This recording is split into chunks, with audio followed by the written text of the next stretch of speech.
한국에서 처음 200레벨을 달성한 건 타락파워 전사였죠. 그렇다면 한국이 아닌 다른 나라에서는 어땠을까요? 미국에서는 어땠을까요? 일본에서는? 중국에서는? 동남아에서는? 오늘은 세계 각지에서 최초로 200레벨을 달성한 유저들은 누구인지, 그리고 타락파워 전사보다도 더 일찍 200레벨을 달성한 사람이 있다면 또 누군지도 알아봅시다. 전 세계에서 200레벨이 처음 등장한 지역은 한국이 아니었습니다. 2006년 8월 14일 200레벨을 달성한 카제상 데스요는 일본 유저였죠. 왜 일본이 한국보다 말렙이 빨랐을까? 이유는 간단했습니다. 일본은 한국보다 기본 경험치 배율과 드랍률이 1.25배 더 높은 것으로 알려져 있죠. 이를테면 한국에서의 초록버섯의 경험치는 26인데 JMS에서는 32죠. 게다가 일본 메이플은 전 세계 온라인 게임 중 최초로 확률성 캐시 가차를 도입한 게임이라 했죠. 사이버 도박장이 진짜 있던 JMS에서 그 추가로 팔았던 캐시 아이템이 바로 사쿠샤코 티켓입니다.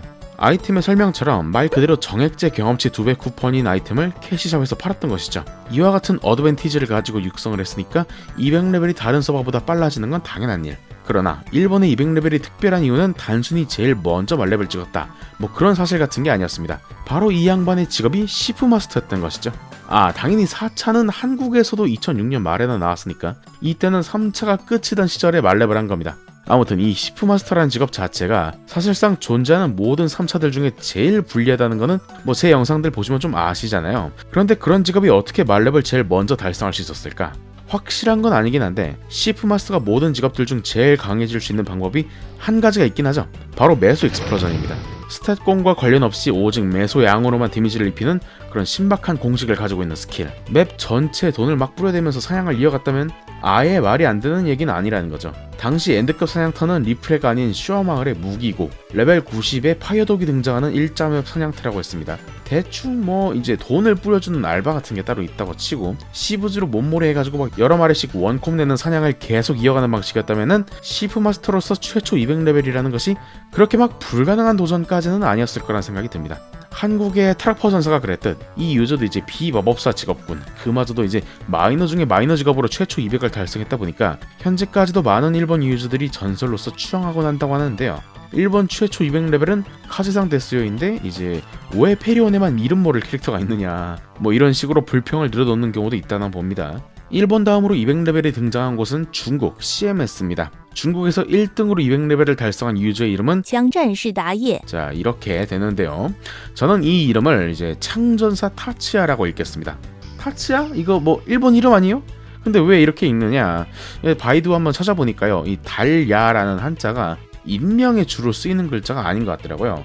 검색 결과도 보니까 다 일본 만화책 주인공 뭐 타치야 이렇게 돼 있더라고요. 그래가지고 중국식으로 안 읽고 이제 창전사 타치야라고 하겠습니다. 타치야는요, 창전사라는 이름에 걸맞게 스피어맨 계열 전사였는데요. 이 친구는 3차 전직이 등장하기 전에도 100레벨을 넘겨버리는 등 미친 듯한 레벨업 속도를 보여주었습니다.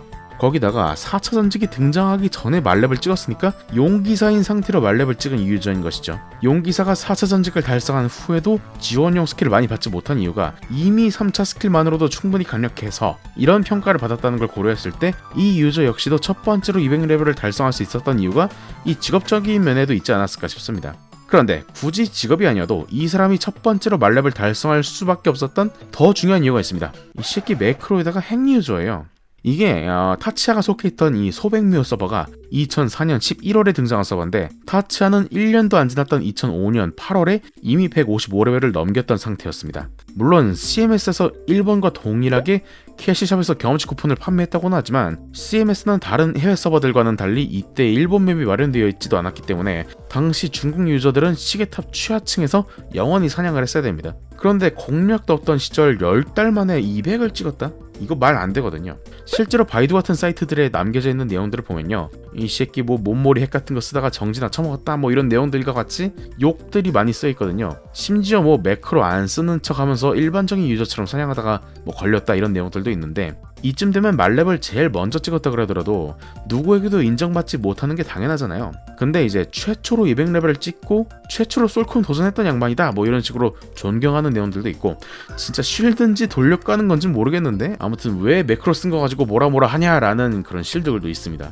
약간 그런 느낌 있죠? 버그 써놓고 정지 먹은 다음에 너였으면 안 썼을 거임? 뭐 이지라는 병신 새끼들이 있잖아요. 약간 그런 느낌의 대륙의 자연스러운 풍조가 중국 서버에 어느 정도 퍼져 있었기 때문에 당시 랭킹도 없었던 중국 섭 1등의 명예가 어느 정도 지켜질 수 있었지 않나 싶습니다.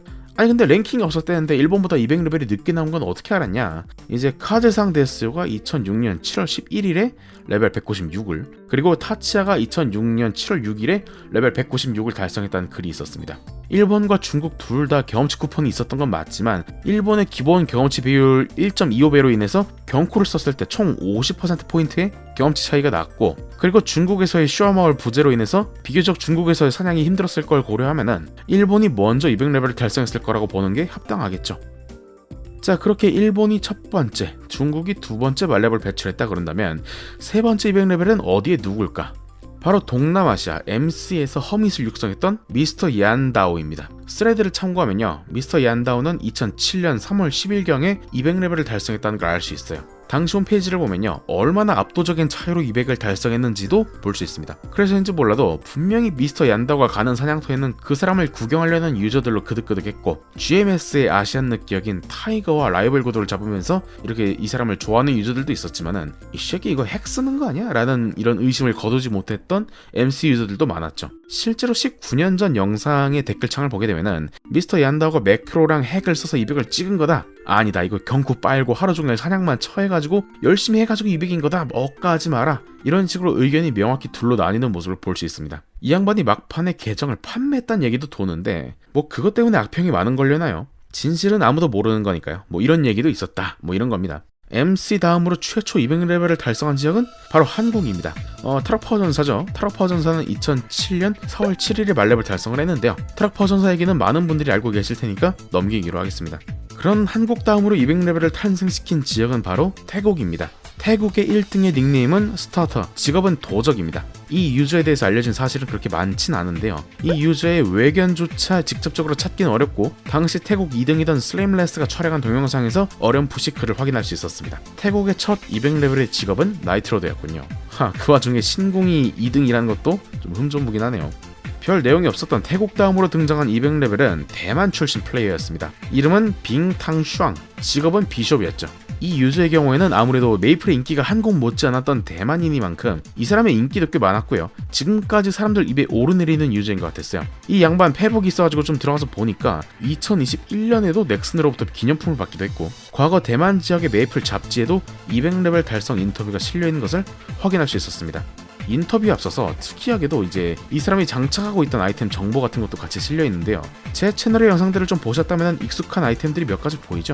자투 같은 경우는 의외로 정업이고, 인트 7짜리 부엉이 가면, 그러니까 눈 장식이죠. 여기다가 한마 35짜리 홀리 크로스링, 이거 10% 4장에다가 60% 1장인가 그럴 겁니다. 그리고 해외 메이플 전용 법사 무기였던 표고버섯, 착용하고 있는 펜던트는 타이베이 101 지역 최종 보상인 기타 펜던트고, 망토는 가차 내지는 슈아마을에서 얻을 수 있는 노란색 모험가의 망지 60% 완작을 한 모습을 볼 수 있습니다. 그 다음에 이어지는 자료들을 보면요, 레벨대별로 뭘 잡았는지에 대한 정보가 나오는데, 이 내용들을 토대로 빙탕슈앙이 어떤 타임라인을 지나오면서 레벨업을 해왔는지를 추측을 할 수 있죠.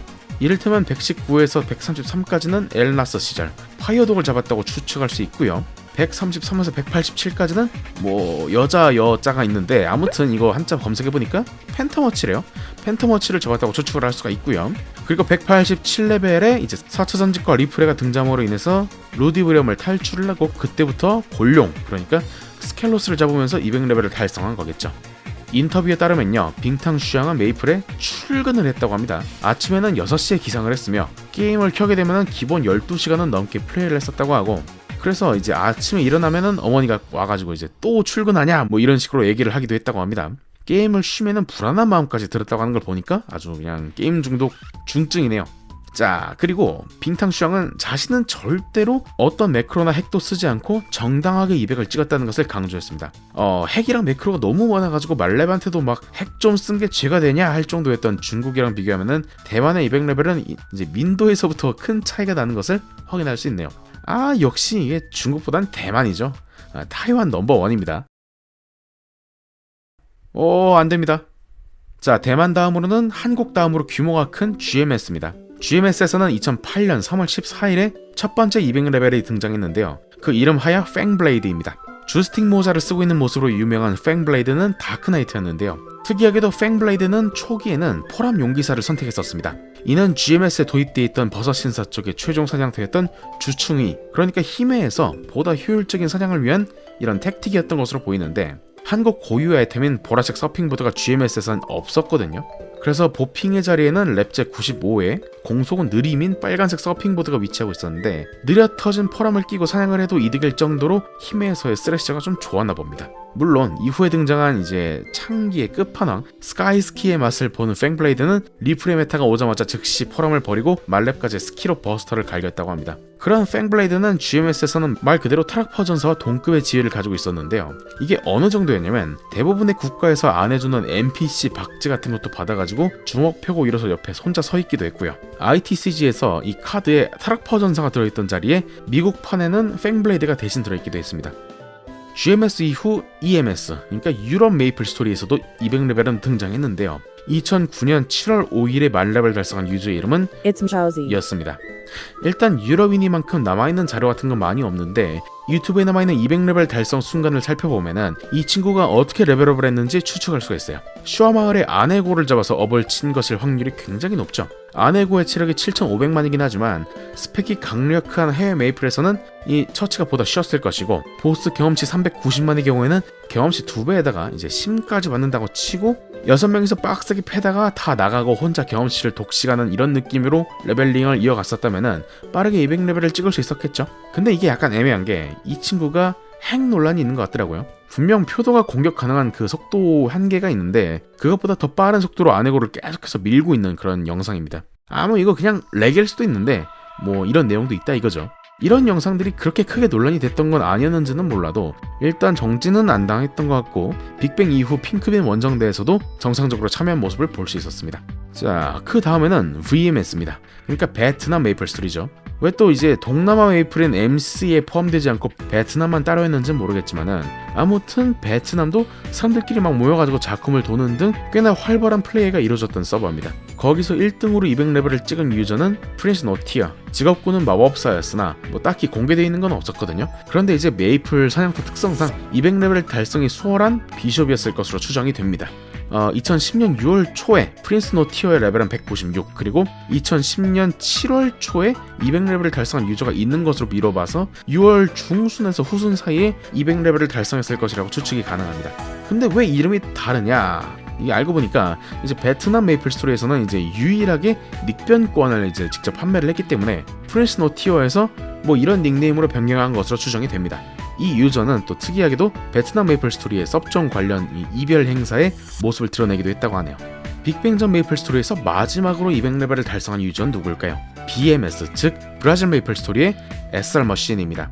BMS에서의 말렙은 2010년 9월에 이루어졌는데요. 한국에서는 빅뱅 패치가 이루어진 지 2달이 지났을 때였음에도 불구하고 BMS에는 패치가 느렸던 탓인지 당시까지도 4차 전직이 등장하지 않아서 레벨업에 굉장히 애를 먹었을 것 같습니다. 이 양반은 특이하게도 본인이 직접 말렙 달성 순간을 영상으로 찍어가지고 유튜브에 올려뒀는데요. 댓글들을 확인하게 되면은 최종 사냥터는 버섯 신사의 최종 사냥터인 히메였던 것으로 추측되며 무려 14개월 동안 이 맵에서 사냥을 하면서 묵묵히 레벨을 올려왔던 것으로 보입니다. SR 머신은 꽤 메이플의 진심이었는지 솔쿰을 도전하기도 했었는데 확실히 이게 해외 서비라 그런가 버스터 데미지가 막 3만이 넘어가네요. 아주 그냥 후덜덜하죠. 근데 이거보다 더 후덜덜한 상황이 있었는데 BMS의 4차 전직에 등장한 이후 SR 머신이 부계정을 하나 만들거든요. 근데 이걸 레벨 1부터 200까지 그냥 스트레이트로 다시 키우는 미친 짓거리를 보여줍니다. 물론 이제 비숍 데리고 와가지고 쩔로만 키우기는 했지만은 아니 그래도 그렇지 이게 200 찍는 게 쉬운 일이 아닌데 거기다가 AP 되돌리기를 막 수백 개를 구매해가지고 피작을 하고 결국 체력이 2만이 넘는 나이트로드를 만들어내는 영상을 유튜브에 올렸고 브라질 메이플의 섭종과 함께 산화한 것으로 보입니다. 자, 그리고 번외로 이제 빅뱅 후에 비로소 등장한 200레벨이 있는 서버가 있는데 이게 바로 인도네시아 메이플 IMS에 이제 욜로라는 사람이 있습니다만 이거는 뭐 빅뱅 전이 아니기도 하고 자료가 너무 없어가지고 이거는 패스하도록 하겠습니다. 자, 이렇게 전세계 널리 퍼진 빅뱅전 메이플 스토리에서 국가별 최정상에 도전한 말렙들은 어떤 사람들이었는지를 간단하게 살펴봤습니다. 나라마다 추억하는 1인자들은 모두 다르겠지만은 시간이 지나도 과거의 메이플 스토리 그리고 그 시절 모험가들의 선망의 대상이었던 그런 사람들을 회상을 하면서 행복했던 그때를 떠올리며 추억에 젖는 것은 이 지구상 어디를 가도 다 비슷한 것 같다고 느껴집니다. 자, 오늘 이야기는 여기까지. 더 많은 정보를 원하신다면 메이플홀릭 구독해주세요.